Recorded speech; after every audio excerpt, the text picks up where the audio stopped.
प्रभु यीशु मसीह के मधुर और सामर्थी नाम में आपको हमारा सलाम कबूल हो।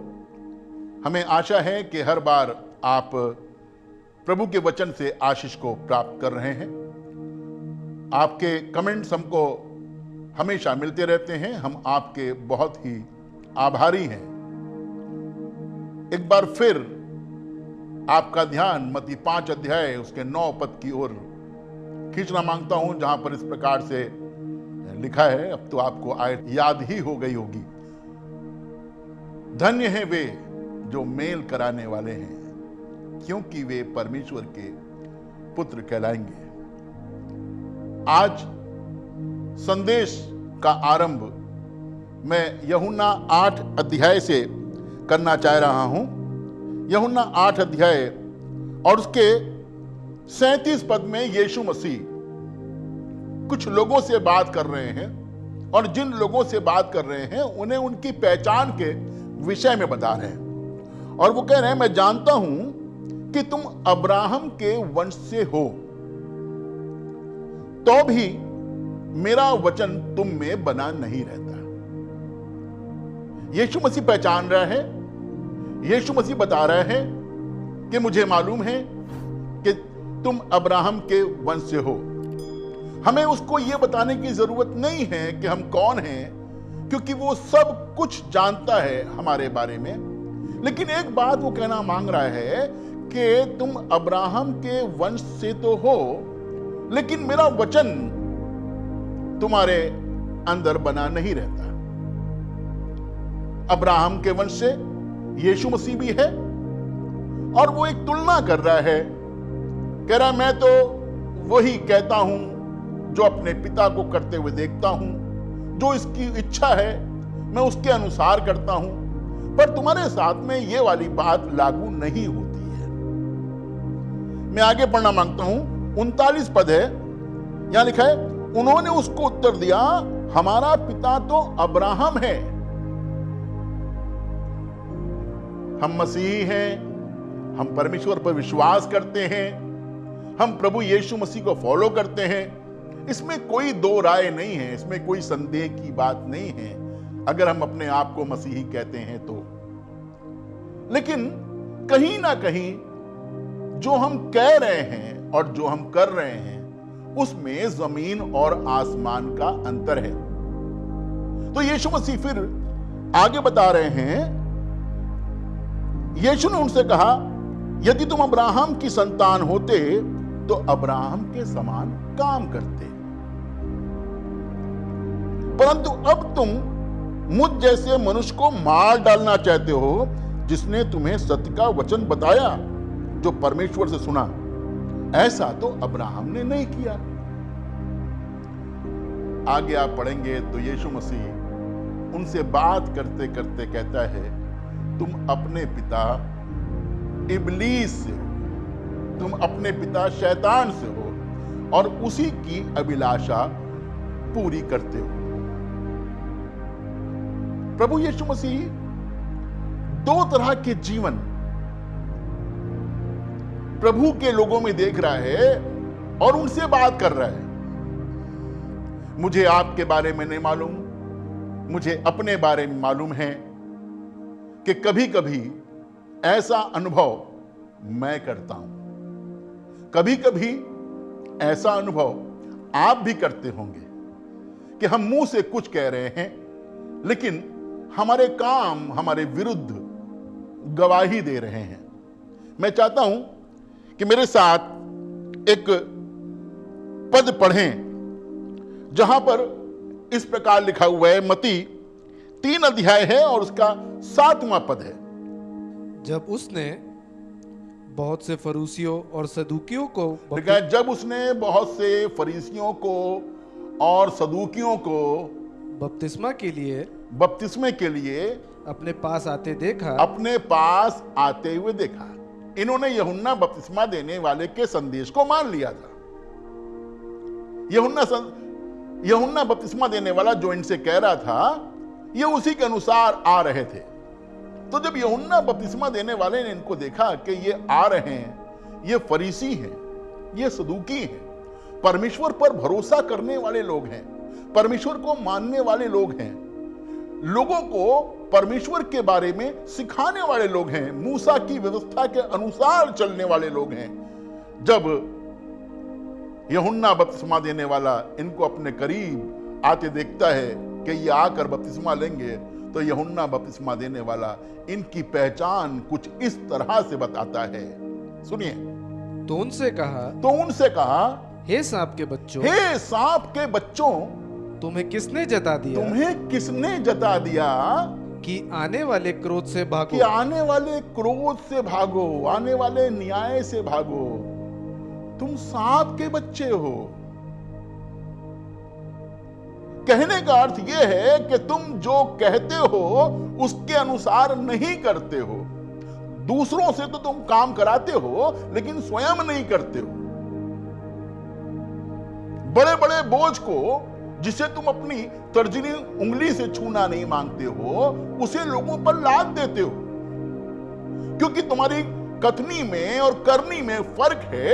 इसलिए तुम्हारे काम ये बता रहे हैं कि तुम सांप के बच्चे हो, अब्राहम के वंश से नहीं हो। हमारे काम हमारे विरोध में गवाही देते हैं।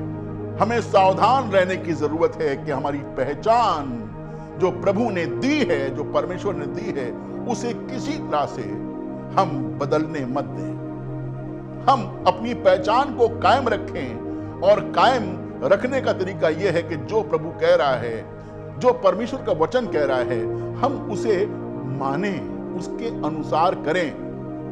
देखिए, बाइबल में बताया गया है कि क्रोध की संतान,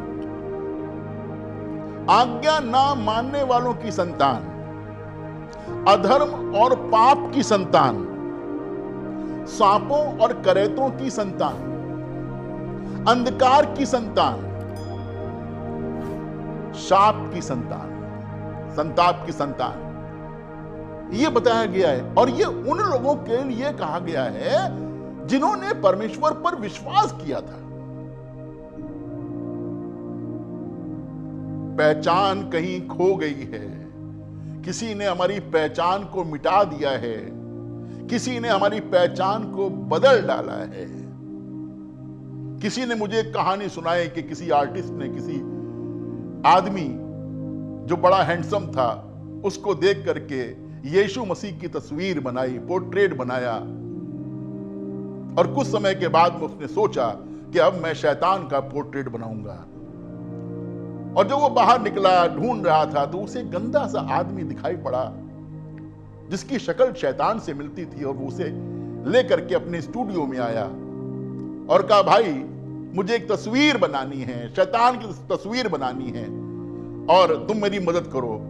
वो आदमी उस जगह पे आया और आकर के बैठ गया और कहने लगा, ये जगह मुझे कुछ जानी पहचानी लग रही है, मुझे लगता है कि मैं यहां पहले भी आ चुका हूं। उसने कहा, नहीं भाई, तुम यहां पहले कभी नहीं आए हो।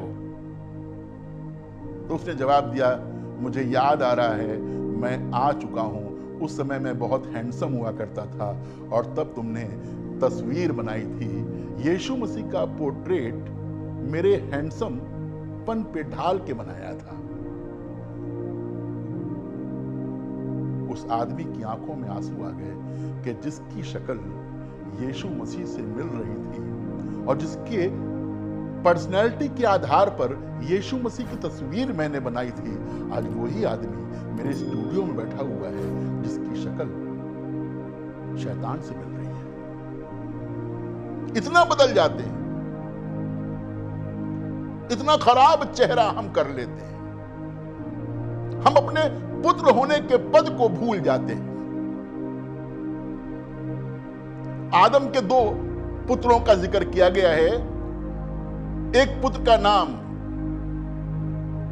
हाबिल है और एक पुत्र का नाम कैन है। उत्पत्ति 4 अध्याय में जब हम पढ़ते हैं तो वहां बताया गया है कि कैन की उत्पत्ति कैसे हुई और हाबिल की उत्पत्ति कैसे हुई। उसके मां बाप का जिक्र पूरा लिखा हुआ है। लेकिन कैन के काम बुरे थे,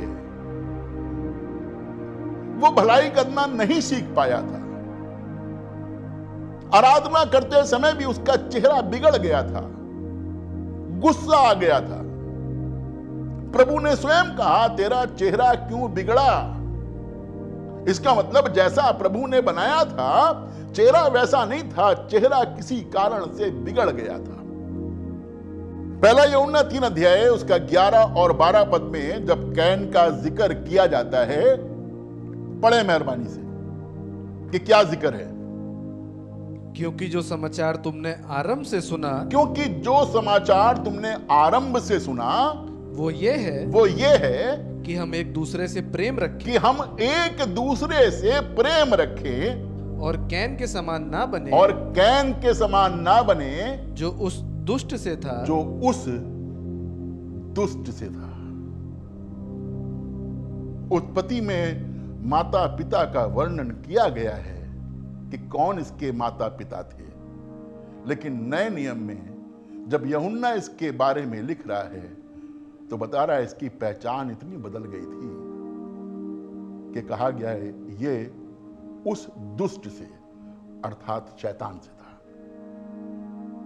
बहुत बार हमारे व्यवहार हमारी एक अलग पहचान बनाते हैं क्योंकि हम सावधान नहीं होते। हमें सावधान रहने की जरूरत है।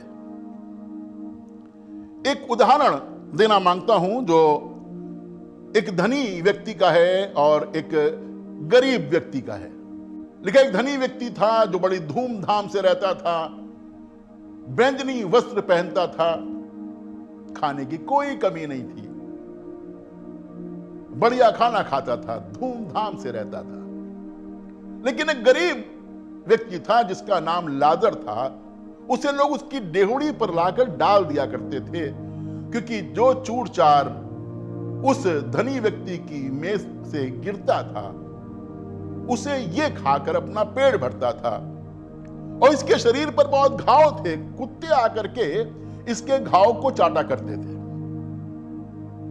फिर बताया गया है कि एक समय ऐसा आया, सबके जीवन में ऐसा समय आता है और इस समय का हम इनकार नहीं कर सकते। लिखा वो धनी व्यक्ति मर गया, उसे लोगों ने ले जाकर के दफन किया, गाड़ दिया, और ये गरीब व्यक्ति भी जिसका नाम लाजर था मर गया। इसके दफन करने का कोई चर्चा नहीं, क्योंकि लिखा है वचन में धर्मी उठा लिया जाता है और कोई ध्यान भी नहीं देता। ये धनी व्यक्ति, इसके दफन की चर्चा है, लेकिन इस गरीब व्यक्ति लाजर के दफन की कोई चर्चा नहीं है। सीधा लिखा हुआ है स्वर्गदूतों ने इसे उठाकर अब्राहम की गोद में पहुंचा दिया। ये धनी नरक की आग में जल रहा है, इसे बड़ी प्यास लग रही है और ये देख रहा है कि लाजर अब्राहम की गोद में बैठा हुआ है। इसने कहा, हे पिता इब्राहिम, लाजर को भेज कि वो अपनी उंगली पानी में डुबो करके मेरी जुबान पर रखे, मुझे बहुत प्यास लगी है। तो इब्राहिम ने यह नहीं कहा कि ये मेरा बेटा है, तू मेरा बेटा नहीं है, ऐसा नहीं कहा। आप पढ़िएगा, यह आपका होमवर्क है, आप पढ़िएगा तो लिखा है इब्राहिम ने कहा, हे मेरे बेटे, तू अपने जीवन में अच्छी वस्तुएं पा चुका है। मेरा कहने का मतलब यह है कि यह निर्धन लाजर भी अब्राहम का बेटा है और ये धनी व्यक्ति भी अब्राहम का बेटा है। एक ने कुछ अच्छे काम तो किए, कुछ तो किया होगा जो अब्राहम की गोद में बैठा हुआ है, और एक पुत्र जिसने कुछ ऐसा किया है कि आज नरक की आग में जल रहा है। दोनों ही परमेश्वर के पुत्र हैं। एक का कर्म उसे नरक में ले गया है और एक का कर्म उसे स्वर्ग में ले गया है। आज हम क्या कर रहे हैं? हम अपने बेटे होने की क्या परिभाषा बता रहे हैं? हम परमेश्वर की संतान होने की क्या परिभाषा बता रहे हैं? क्या हम परमेश्वर के अनुसार जैसा उसने कहा है वैसे चल फिर रहे हैं, वैसे जी रहे हैं, वैसे काम कर रहे हैं? शायद नहीं। आज हमें अपने आप को जांचने की, परखने की जरूरत है कि हम कौन हैं और हम क्या कर रहे हैं। ग्रीक लेक्सिकन वर्ड जो पुत्र के लिए आया है वो है विओस। विओस का मतलब होता है पुत्र। आपको जानकर आश्चर्य होगा कि कहीं कहीं इस शब्द का जो अर्थ है वो जानवरों के लिए भी इस्तेमाल किया गया है। मैच्योर बेटा, अगर बेटा मैच्योर है, बुद्धिमानी से काम करता है, जो बाप कह रहा है वही करता है, जो परमेश्वर कह रहा है वही कर रहा है, तो सचमुच में वो बुद्धिमान बेटा है जो अपने बाप के सम्मान का कारण बनता है। और अगर जो उसके अनुसार वो कार्य नहीं कर रहा है तो अपने बाप के अपमान का कारण बनता है। मैं जिस्मानी बाप की ही बात नहीं कर रहा हूं, मैं रूहानी बाप की बात कर रहा हूं। दूसरा वर्ड, दूसरा शब्द जो बताया गया है वो है टेक्नॉन। बच्चों के लिए इस्तेमाल होता है, लड़कों के लिए, लड़कियों के लिए, छोटे बच्चों के लिए इस्तेमाल होता है। पौलुस प्रेरित कहने लगा, मैं तुम्हारे पास में अन्न लेकर के आया, अनाज लेकर आया खिलाने के लिए, पर तुम उसे खा नहीं सकते थे, तो मैंने तुमको दूध पिलाया। दूध की जरूरत छोटे बच्चों को होती है। पता नहीं कब से हम अच्छी मंडलियों से, अच्छे सेवकों से जुड़े हुए हैं, लेकिन अभी भी हम मैच्योर नहीं हो पाए हैं, हम सियाने नहीं हो पाए हैं, हमने तरक्की नहीं की है। केवल आराधना अटेंड करना, चले जाना, फिर चले आना, केवल इतना ही हमने अपनी आदत बना ली है, लेकिन अभी हम मैच्योर नहीं हुए हैं। हमें मैच्योर होने की जरूरत है। टेक्नॉन नहीं, हमें वीहॉस बनना है। हमें वीहॉस होने की जरूरत है। हमें परिपक्व होने की जरूरत है। परिपक्व, या तो हम जानवर के नेचर में परिपक्व होंगे या फिर हम परमेश्वर के नेचर में परिपक्व होंगे। चुनाव हमको करना है कि हम किस ओर तरक्की करते हुए जा रहे हैं। तरक्की पसंद लोग तरक्की पसंद करते हैं, आप भी तरक्की पसंद करते हैं। इसलिए देखिए कौन सी तरक्की आप कर रहे हैं, मैं कौन सी तरक्की कर रहा हूं। इब्रानी भाषा में जो वर्ड इस्तेमाल किया गया, जो शब्द इस्तेमाल किया गया है वो है बेन, बिन, बेन। उच्चारण फर्क है, लेकिन इसका मतलब होता है फैमिली बिल्डर, परिवार का बनाने वाला, जो परिवार को बनाता है। इस संसार में एक बेटा परिवार को बनाता है, और जिस संसार की हम बात कर रहे हैं, परमेश्वर का संसार, उसमें परमेश्वर का बेटा परमेश्वर के परिवार को बनाता है। अगर अपनी पहचान को बचाए रखेंगे, अगर अपनी पहचान को बनाए रखेंगे, तो वही काम हम करने पाएंगे जो परमेश्वर ने अपने पुत्र यीशु मसीह को सौंपा था और उसने किया।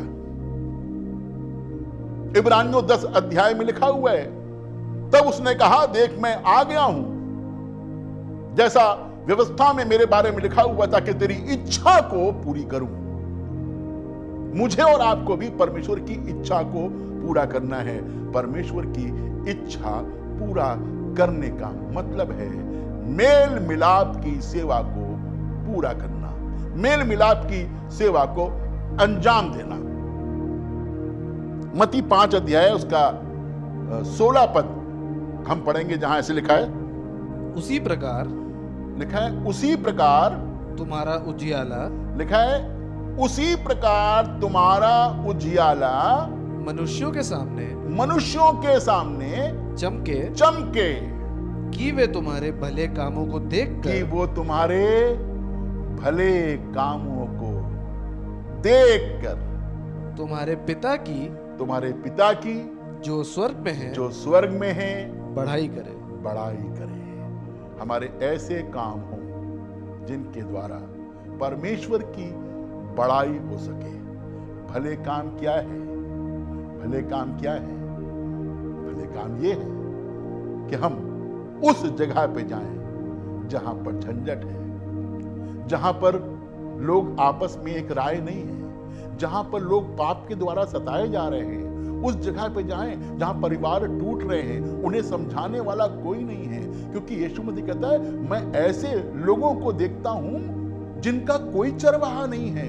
हमें उस जगह जाना है और उस जगह जाकर के लोगों का आपस में मेल मिलाप कराना है और लोगों का परमेश्वर के साथ में मेल मिलाप कराना है। तभी वो लोग भी धन्य ठहरेंगे और हम भी धन्य ठहरेंगे। धन्य है वे जो मेल कराने वाले हैं, क्योंकि वे परमेश्वर के पुत्र कहलाएंगे। आइए हम प्रार्थना करें। प्रभु यीशु मसीह, धन्यवाद करते हैं, आप हमारे भले परमेश्वर हैं और हमें भला करना ही सिखाते हैं।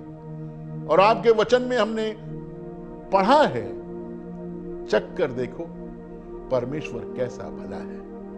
हां प्रभु, लोग जब हमारे पास में आए, हमसे बात करें, तो हमें भी तेरी भलाई को देख सके।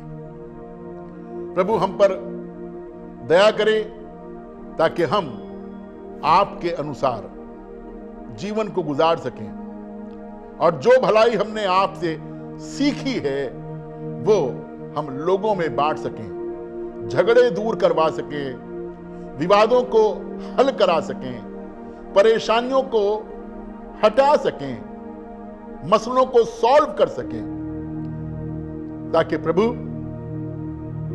लोग आपके उद्धार को, आपकी सामर्थ को, आपके प्रेम को और उस मेल मिलाप को जो आप चाहते हैं अनुभव कर सके। अपने आप को आपके हाथों में सौंपते हुए प्रभु यीशु मसीह के नाम से मांगते हैं, आमीन।